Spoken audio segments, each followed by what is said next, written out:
Previous video के अंदर हमने एनसीईआरटी एक्सरसाइज के 17th क्वेश्चन तक सोल्व किया था। अभी जो अपने पास नेक्स्ट क्वेश्चन यानी कि 18th क्वेश्चन है उसको सोल्व करते हैं। तो सबसे पहले क्वेश्चन को सोल्व करने से पहले उसको अच्छे से स्टडी करते हैं। क्लियर? तो स्टार्ट करते हैं। क्वेश्चन 18 था अपने पास। For a first order reaction, reaction किस टाइप की है? First order reaction. ये चीज गिवन है। क्लियर है? फर्स्ट ऑर्डर रिएक्शन है। क्लियर है? अब क्या कह रहा है आगे? सो दैट, हमें प्रूव करना है, so that time required for 99% completion of A first order reaction is twice the time required for the completion of 90%। क्या कह रहा है? हमें क्या चीज प्रूव करनी है? ये क्या कह रहा है कि जब ये रिएक्शन 99% कंप्लीट होगी, यानी कि 99% कंप्लीट होने में मान लिया इस रिएक्शन ने जो टाइम लिया वो कितना लिया? T 99%। क्लियर है? और जब ये रिएक्शन 90% कंप्लीट होती है तो मान लिया टाइम लिया इसने T 90%। तो क्या कह रहा है कि हमें प्रूव करना है कि T 99% is equal to 2T 90%। ये चीज प्रूव करनी है हमें। वो कह रहा है कि जो 99% कंप्लीट होने में जो टाइम लगेगा वो डबल होगा किसका? जो टाइम 90% कंप्लीट होने में। क्लियर है? इस चीज को हमें प्रूव करना है। क्लियर है?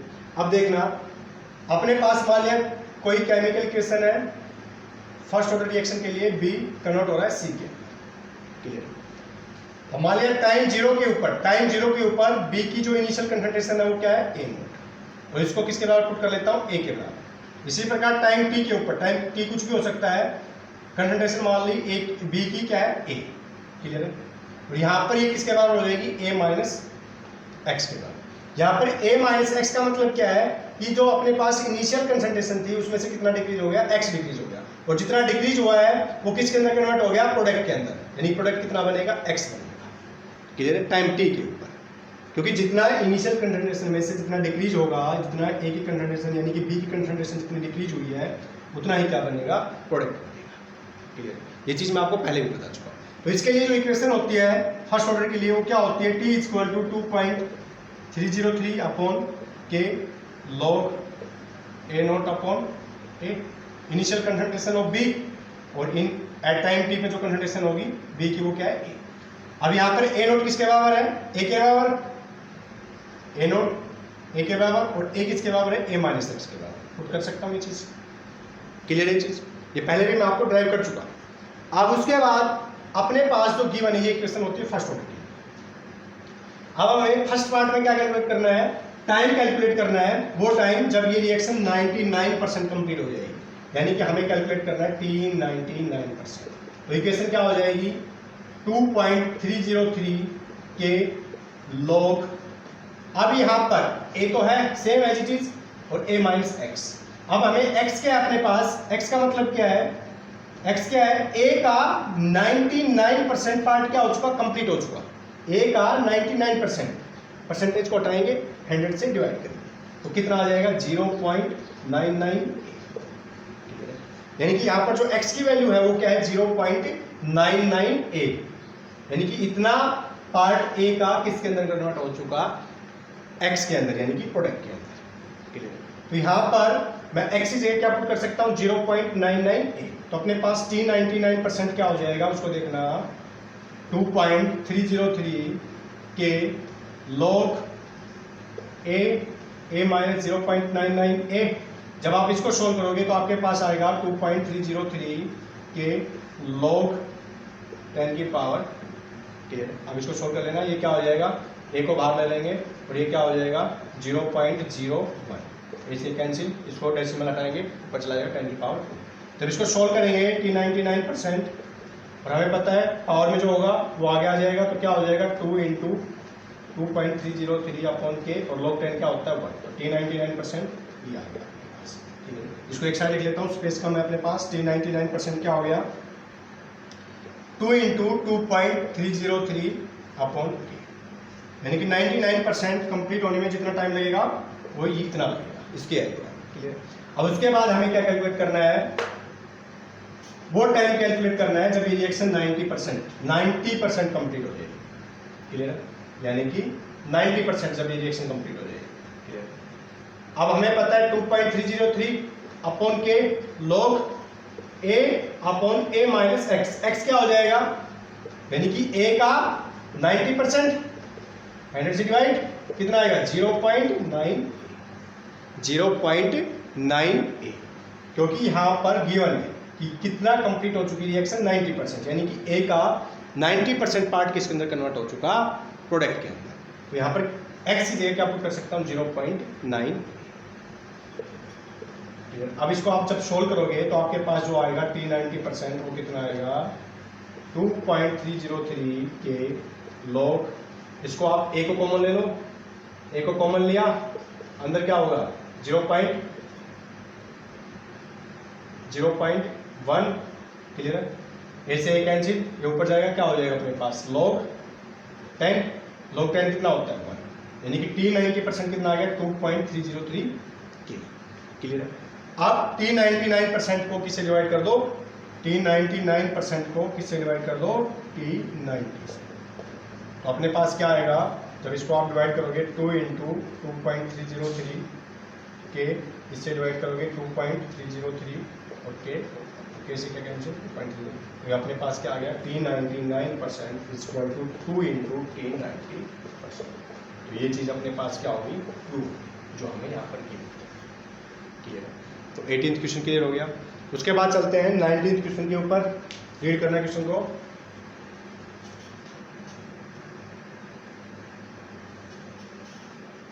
क्वेश्चन अपने पास 19th क्वेश्चन, देखना क्या है, रीड करना, स्टडी करना। A first order reaction takes 40 minute. एक फर्स्ट ऑर्डर रिएक्शन अपने पास टेक्स 40 मिनट फॉर 30% डिकम्पोजिशन। जब उसका 30% डिकम्पोजिशन होता है, यानी कि वो रिएक्शन 30% कंप्लीट होती है, तो कितना टाइम लगता है 40 मिनट। Calculate T half. सबसे पहले गिवन क्या अपने पास, क्वेश्चन 19 है एनसीईआरटी एक्सरसाइज का, फर्स्ट ऑर्डर रिएक्शन है, ये चीज गिवन है, क्लियर है। और इस रिएक्शन को 30% कंप्लीट होने में जो टाइम लगता है वो कितना लगता है टाइम, वो लगता है 40 मिनट। कितना लगता है 40 मिनट, ये चीज गिवन है। हमें क्या कैलकुलेट करना है टी हाफ, यानी कि इस रिएक्शन का half life time, first order reaction का हाफ लाइफ टाइम कैलकुलेट करना है। अब हमें पता है टी हाफ के लिए जो रिलेशन होता है वो क्या होता है 0.693 अपॉन के। अगर अपने पास यहां से इस गिवन वैल्यू से के की वैल्यू आ जाए तो मैं टी हाफ की वैल्यू कैलकुलेट कर सकता हूं, क्लियर है। अब अपने पास फर्स्ट ऑर्डर के लिए जो इक्वेशन होती है वो क्या होती है, के is equal to 2.303 upon T log A naught upon A, clear है। और इसको मैं क्या लिख सकता हूं A upon A minus x, clear है। अब यहां पर क्या गिवन है कि ये रिएक्शन 30% कंप्लीट हो चुकी, यानी कि x क्या हो जाएगा, x क्या हो जाएगा, x is equal to 30% of A, 30% of A, percentage को हटाएंगे 100 से डिवाइड करेंगे, कितना हो जाएगा 0.3, यानी x की जगह मैं क्या पुट कर सकता हूं 0.3। टाइम अपने पास गिवन है 40 मिनट, तो k क्या हो जाएगा 2.303 40 log a minus 0.30 a, clear है। इसको सोल्व कर लेंगे तो अपने पास, मैं डायरेक्ट लिख रहा हूं, जब इसको सोल्व करेंगे तो क्या आएगा अपने पास k equal to 2.303 40 log a 1 minus 0.3, clear है। ए से कैंसिल 2.303 40 log 1 अपॉन ये क्या आएगा 0.7, यानी कि डेसिमल को हटाऊंगा तो क्या हो जाएगा 7, ऊपर कितना चला जाएगा 10। जब इसको सोल्व करेंगे तो आपके पास जो के की वैल्यू आएगी, मैं डायरेक्ट लिख रहा हूँ, वो आएगी आपके पास, के की वैल्यू आएगी 8.918 10 पावर माइनस 3 मिनट इनवर्स। ये आपके पास के की वैल्यू आ गई। अब यहाँ पर के की वैल्यू पुट करो, ये आपकी वैल्यू आ जाएगी, सिंपल है 0.693 8.918 10 पावर माइनस 3। जब इसको सोल्व करोगे तो आपके पास जो आंसर आएगा वो आएगा 77.7, ये आना फाइनल आंसर, क्लियर। तो 19th क्वेश्चन क्लियर हो गया। उसके बाद जो अपने पास नेक्स्ट क्वेश्चन है 20 क्वेश्चन, उसके ऊपर चलते हैं।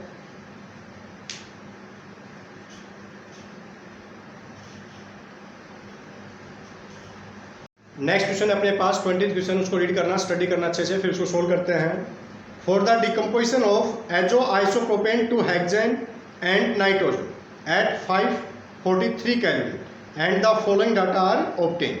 अपने पास क्या कह रहा है, ये जो गिवन है वो क्या है, क्वेश्चन 20 अपने पास क्या कह रहा है कि जब एजो आइसोप्रोपेन का फॉर्मूला क्या होता है, CH3 whole twice CH N double bond N CH3 whole twice. जब डिकम्पोज होता है तो क्या बनता है, nitrogen plus hexane C6H4। Clear है? जब डिकम्पोज होगा तो क्या बनेगा, C6H4। और इसके लिए डाटा गिवन है, डाटा क्या गिवन है, हमें पता है ये किस फॉर्म में होता है, गैसेस फॉर्म में, ये भी गैसेस फॉर्म में और ये भी गैसेस फॉर्म में। तो सिंपल सी बात है, यहाँ पर कंसंट्रेशन किस टर्म में मेजर करेंगे, प्रेशर के टर्म में। तो यहाँ पर जो डाटा गिवन है वो क्या गिवन है, टेम्परेचर गिवन है और डिफरेंट टाइम गिवन है और डिफरेंट टाइम के ऊपर प्रेशर गिवन है।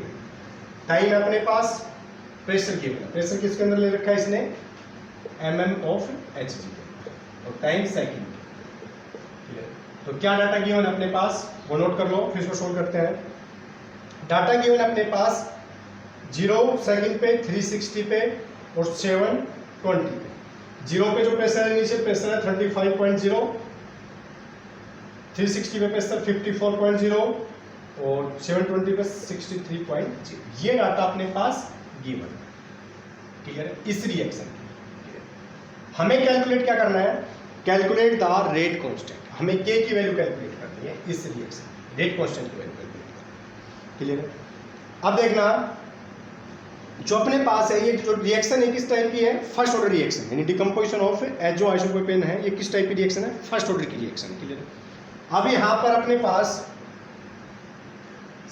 CH3, पहले इक्वेशन ट्राई करके दिखा देता हूँ आपको, CH N double bond N CH3 whole twice gives N2 plus C6H4।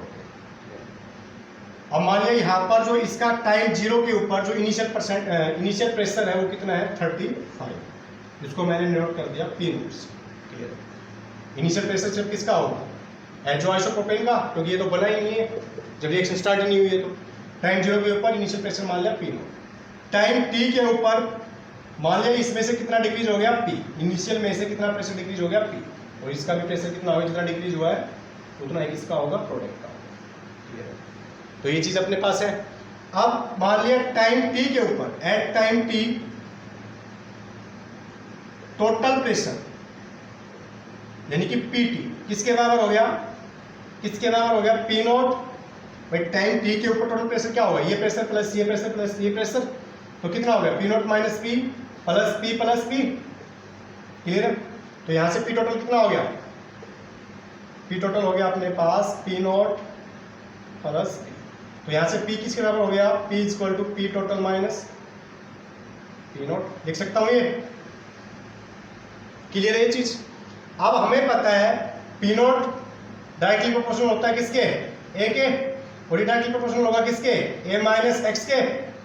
होगा या नहीं होगा, क्योंकि यहाँ पर ये जो टर्म है किसमें है, कंसंट्रेशन टर्म किसमें है, मोलर कंसंट्रेशन, और यहाँ पर किसमें है, प्रेशर की टर्म। क्लियर? अब हमें पता है जो अपने पास इक्वेशन होती है वो क्या होती है, K equal to 2.303 time log A minus A upon A minus X। A किसके बराबर है, P नोट के बराबर, पुट कर सकता हूं, A माइनस X के बराबर है P note minus P note minus P। और अगर मैं यहाँ पर P की वैल्यू पुट करूंगा, यहाँ पर P की वैल्यू क्या है, P total minus P note, P total minus यानी कि P नोट प्लस हो जाएगा। तो कितना हो जाएगा, वैल्यू क्या आ जाएगा अपने पास, K equal to 2.303 P equal to log P naught upon 2P naught minus P total. ये इक्वेशन आ गई अपने पास फर्स्ट ऑर्डर रिएक्शन के लिए, जब अपने पास रिएक्टेंट और प्रोडक्ट किस फॉर्म में होंगे, गैसियस फॉर्म में, यानी रिएक्शन किस फॉर्म में होगी, गैसियस फॉर्म में। तो ये गैसियस फॉर्म के लिए, first order gaseous form reaction के लिए ये इक्वेशन है। क्लियर है? तो इक्वेशन कैसे ड्राइव की, ये समझ में आ गया आपको। अब हमें जस्ट क्या करना है, वैल्यू पुट करनी है। क्लियर? अब देखना